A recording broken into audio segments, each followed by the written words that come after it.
Hey yo les amis, ici Congoman. Donc voilà, je suis là en ce samedi 30 ou 31 avril, la veille de la fête du travail. Donc voilà, je me suis posé, j'ai réfléchi un petit peu, je me suis dit voilà, c'est quand même grave ce que j'ai pu dire à Papa Tshisekedi, c'est quand même un yaya. Nous, on a du respect, vraiment. Je tenais vraiment, si Papa Tshisekedi ou quelqu'un est amené à écouter ce que j'ai pu dire sur internet quand je disais vieux coucou, vieux bombardier, va à la casse. Vraiment, je demande pardon, papa. Mais voilà, je suis épris de changement. Je veux vraiment que ça change, que les choses bougent au pays là-bas. Et voilà, je me disais la semaine dernière à ton meeting, papa, le 24 avril, je me disais là, c'est le moment de faire les choses, de faire bouger les choses. Parce que voilà, tout le peuple était réuni, il aurait fallu d'un mot de toi, papa, pour que voilà, qu'il y ait un soulèvement populaire. Que vraiment, si ces millions de personnes vont à l'assaut du palais de l'imposteur. Mais j'ai vu que tu as préféré la sagesse plutôt que tu as préféré éviter un bain de sang. Je me dis ça a été plus sage. Parce que trop de sang a déjà coulé au Congo. C'est vrai. C'est vrai en y réfléchissant bien. C'est vrai que dans le feu de l'action, on réfléchit pas bien les choses. Et faut pas tomber dans le jeu de la comparaison, à vouloir se dire voilà, il y a eu un soulèvement populaire dans les pays arabes, donc il est temps pour nous aussi de faire la même chose pour enclencher le changement. Mais voilà, ce qui est valable dans un coin du monde ou dans un coin de l'Afrique n'est pas valable chez nous. Nous ne sommes pas les mêmes peuples, nous n'avons pas les mêmes politiques, nous n'avons pas les mêmes tenants aboutissants. Voilà, c'est pas pareil. Donc, Papa Tshisekedi, pardon pour mon empressement, pour les changements. Mais bon, après tout, il nous faut quelqu'un, il nous faut un prétendant à la direction du pays. Et je préfère loin de loin que ce soit toi, Papa Tshisekedi, l'un des nôtres, que c'est tous ces paillas là, tous ces étrangers. Voilà, quand bien même les élections sont faussées parce que voilà, tu vas, Papa Tshisekedi, tu vas faire cette élection, tu vas concourir contre un étranger alors que c'est pas possible, tu dois concourir contre un des nôtres. Mais bon, nous y voilà, on est là. Mais bon, voilà, je suis là encore pour parler de la haute société. La haute société, c'est ce ramassis de gens plus bizarres les uns que les autres. Voilà, dans la haute société, on a par exemple récemment, j'ai vu, ils ont fait une chanson tous ensemble pour Alain Bachung. Voilà, le type il est mort. Ils vont tous chanter, certes, c'est bien, ils vont chanter pour lui, mais ils vont gagner des sous sur sa mort. Voilà. Il y a eu quoi encore aussi récemment, de la haute société? Il y a eu Charles Pasqua et tout son attirail là qui a été acquitté sur l'Angola-Gate. Vente d'armes, tuerie, il y a eu des morts dans cette affaire qu'on ne dit pas. Il y a eu plein d'affaires plus bizarres les unes que les autres, plein de choses sanglantes dans l'affaire de Charles Pasqua, mais il a été acquitté. Voilà.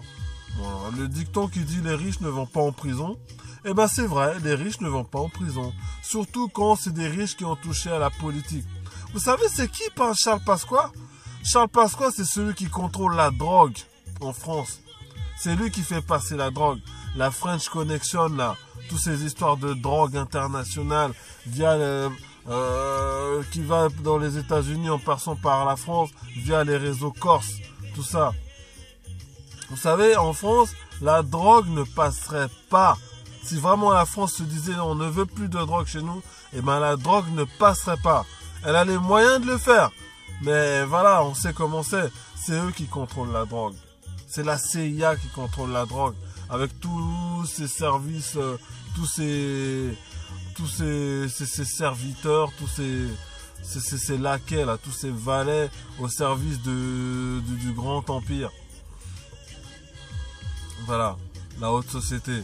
Encore une fois, on se fiche nous de ce mariage de gens bizarres de la haute société là, de la famille anglaise à l'origine des pires atrocités. Et en plus, vous savez quoi? À l'origine, cette famille-là, ou les Windsor, ce sont même pas des Anglais.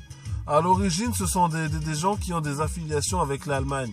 Ce sont les Mountbatten. Mountbatten. Quand il y a eu la Première Guerre mondiale, cette famille a changé de nom direct. Ils sont passés des Mountbatten aux Windsor. Pour pas avoir, tu vois, une suspicion contre eux comme quoi ce sont pas des Anglais. Vous voyez, c'est toujours la même chose. On place des étrangers à la tête des pays, à la tête des États. Et ça, ce sont des choses qui ont commencé depuis longtemps. Hitler même, c'était pas un Allemand, c'était un Autrichien. Voilà, on place toujours des étrangers. Et ça, c'est des choses qui s'accentuent. Obama n'est pas américain. On peut nous faire croire ce qu'on veut, genre oui, des suspicions sont montées sur lui, il a délégué des gens pour aller faire vérifier tout ça, mais non, c'est pas un Américain. Wall Street a choisi Obama parce que Obama allait faire les choix qui les arrangeaient eux. Voilà. Un président, ne vous l'aurez pas, hein. Un président lors des élections n'est pas élu. Les présidents sont choisis. Ils sont choisis. Les gens dans la haute société restent entre eux. Il n'y a pas d'étrangers. Il n'y a pas des gens du peuple qui peuvent dire oui, je suis monté, j'ai grimpé l'ascenseur social. C'est pas vrai. C'est pas vrai. Il faut que les peuples se soulèvent. Il n'y a que ça. Et ils ont peur de ça. Regardez la police et comment elle est en train de devenir. Ils emploient des méthodes militaires pour la population. Les policiers sont armés jusqu'aux dents. Ils sont armés jusqu'aux dents pour faire face à la population. Ils ont des tenues en Kevlar, ils ont des mitrailleuses, ils ont des choses plus... des tasers, des flashballs. Vous savez ce que ça fait les flashballs? Le flashball, ça peut exploser une poitrine. Ça peut exploser un crâne. C'est comme si vous lancez une pierre avec un canon. Genre, soi-disant, c'est fait pour assommer. Prenez-vous un coup de flashball, vous allez voir. Si ça va pas vous assommer, si ça va pas vous exploser la mâchoire. Voilà. Toutes ces aberrations, plus bizarres les unes que les autres. On en a d'autres comme ça, il y en a plein. Et ça continue.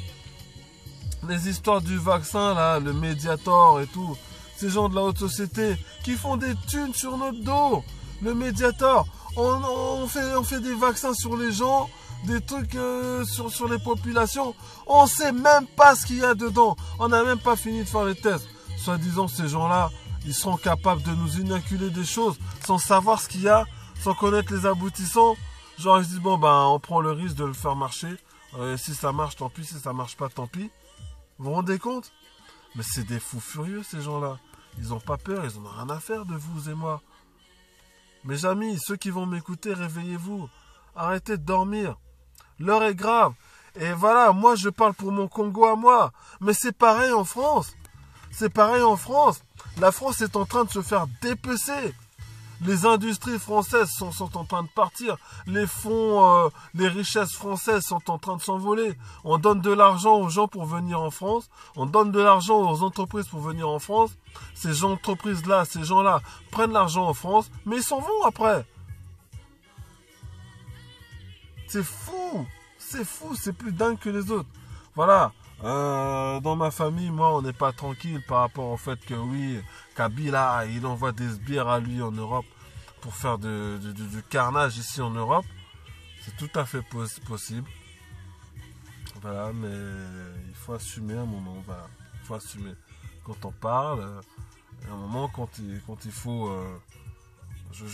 voilà, s'il faut passer en potence ou quoi, il faut pas renier ses idées. Sinon, quelle fierté tu as? C'est un lâche. Moi, je ne suis pas partisan du dicton « Mieux vaut un lâche vivant qu'un héros mort ». Voilà.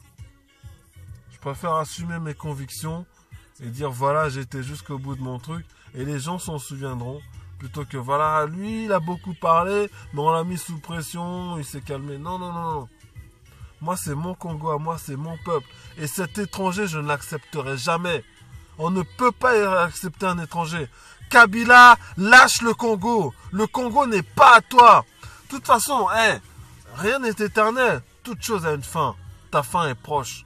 Ta fin est proche. Sache que le jour où tu ne seras plus à la tête du Congo, tu es un homme mort. C'est fini pour toi, Kabila. Sache-le. Voilà la troisième partie de ce que je pouvais appeler le point que je pouvais faire sur la haute société.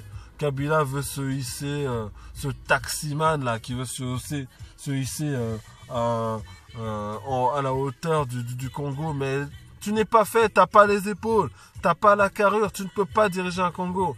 En 15 ans que tu es là, tu n'as rien fait, tu n'as aucune prestance, tu n'as aucun charisme, tu n'as aucune personnalité, aucune culture. Comment un homme comme toi peut diriger le Congo? Comment un homme comme toi peut représenter le Congo face au concert des nations? Tu parais pour un clown. Tu n'as rien. Encore, j'ai critiqué Papa Tshisekedi. Mais il a de la culture. Toi, le taximan, là. D'où tu sors? Voilà. Mais tu vas mourir, de toute façon. De toute façon, je vous ai maudit, vous les Rwandais, qui faites cette politique macabre au Congo, cette politique sanglante. Tous les Rwandais ne sont pas mauvais. Ceux qui n'ont pas fait de mal au Congo ne seront pas touchés par cette malédiction que j'ai lancée. Voilà, tant pis. Tant pis. Moi, c'est pour mon Congo. Je suis pas un sorcier. Mais que ces paroles aient un impact. Je maudis tous ces Rwandais qui font ce carnage au pays.